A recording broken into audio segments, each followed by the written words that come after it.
کیا حسین سما ہوگا، کیا حسین گھڑی ہوگی۔ بسم اللہ الرحمن الرحیم۔ تکبیر اولیٰ یا جماعت چھوٹ جانے کی وجہ سے ضرورت سے زائد افسوس کرنے کی مذمت۔ ایک صاحب یہاں تربیت کی غرض سے تشریف لائے اور اپنے حالات کے تذکرے میں کہنے لگے کہ ایک بار میری تکبیر تحریمہ فوت ہو گئی تھی، اس کا مجھے اتنا صدمہ ہے کہ شاید سال بھر ہو گیا اب تک اس کا غم دل سے نہیں گیا۔ بہت استغفار کرتا ہوں مگر کسی طرح دل کو چین نہیں۔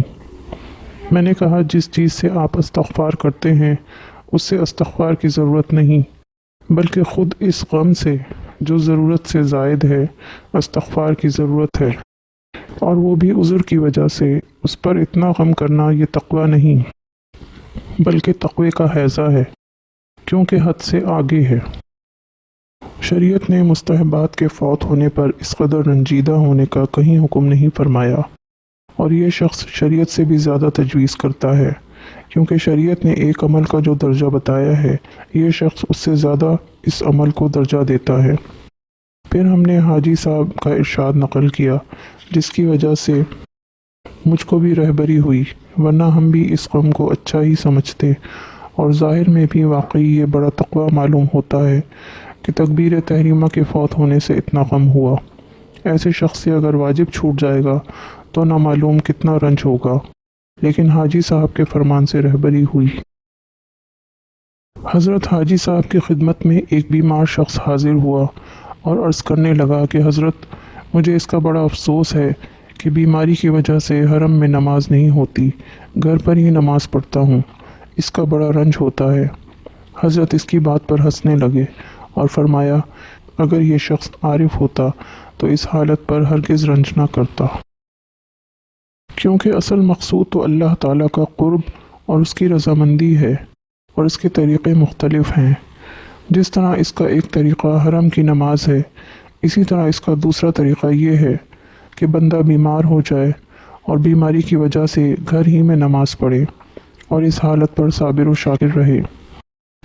بندے کو کیا حق ہے کہ اپنی طرف سے اللہ کی طرف وصول کا کوئی خاص طریقہ تجویز کرے، بلکہ جو طریقہ اللہ تعالیٰ تجویز فرما دے اسی میں راضی رہنا چاہیے۔ اصل مقصود تو اللہ تعالیٰ کی رضامندی ہے۔ اس کا ایک طریقہ یہ بھی ہے کہ تندرست ہو تو حرم میں جا کے نماز پڑھے، اور ایک طریقہ یہ بھی ہے کہ بیماری میں تکلیف ہو اور شریعت اس کو معذور سمجھے تو گھر پر ہی نماز پڑھے، اور بیماری کی وجہ سے حرم کی غیر حاضری پر بھی صبر کرے۔ اس صبر میں بھی جو اثر اور حق تعالیٰ کا قرب ہوگا وہ صحت کی حالت میں حرم کی حاضری سے کم نہیں۔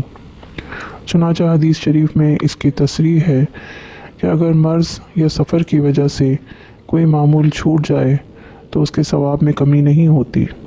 اس لیے ہمارے حضرت نے فرمایا کہ اگر وہ بیمار عارف ہوتا تو اپنے مقصود کے لیے حرم میں جانا تجویز نہ کرتا، بلکہ سمجھتا کہ اب خدا کی یہی مرضی ہے کہ حرم میں نہ جاؤں اور اس کو ترسوں۔ تو خدا کی مرضی سر آنکھوں پر ہے، پہلے حرم میں جاتے تھے، اس پر راضی تھے، اب بیمار کر دیا اور گھر میں بند کر دیا، اب اسی پر راضی ہیں۔ عارف ایسے تصرفات سے بھی رنجیدہ نہیں ہوتا اور کسی حالت میں شکایت نہیں کرتا، کسی غم کو لے کر نہیں بیٹھتا۔ جیسا کہ ایک صاحب سال بھر تک تکبیر تحریمہ کا ماتم کرتے رہے۔ میں نے کہا کہ آپ ہی اس کو کمال سمجھتے ہیں، میرے نزدیک تو یہ حد سے تجاوز ہے۔ البتہ طبعی طور پر غم ہوتا ہے جو غیر اختیاری ہوتا ہے، اس کا مذائقہ نہیں، مگر وہ دیر پا نہیں ہوا کرتا۔ صاحب میں تو اپنے مذاق کی بات کہتا ہوں کہ بیماری میں ایسی تکلیف برداشت کرنا کہ 4 آدمی اس کو لے جا کر مسجد میں بٹھلائیں، میں تو پسند نہیں کرتا ہوں۔ ہاں اگر دوسروں کو بالکل مشقت نہ ہو اور اس کو زیادہ مشقت نہ ہو، نہ عجب و شہرت کا اندیشہ ہو تو مذائقہ نہیں، اور یہی محل ہے۔ حضرات صحابہ کے فعل کا جو حدیث میں آیا ہے کہ یعنی دوسروں کے کندھوں کے سہارے پر ایک شخص کو مسجد لایا جاتا اور صف میں کھڑا کر دیا جاتا، خشک ملا کیا جانے، بس وہ تو اس حدیث کو دیکھ کر ہر حال میں اسی کو افضل کہے گا، چاہے دوسروں کو تکلیف ہی ہو، چاہے شہرت و عجب ہی پیدا ہو۔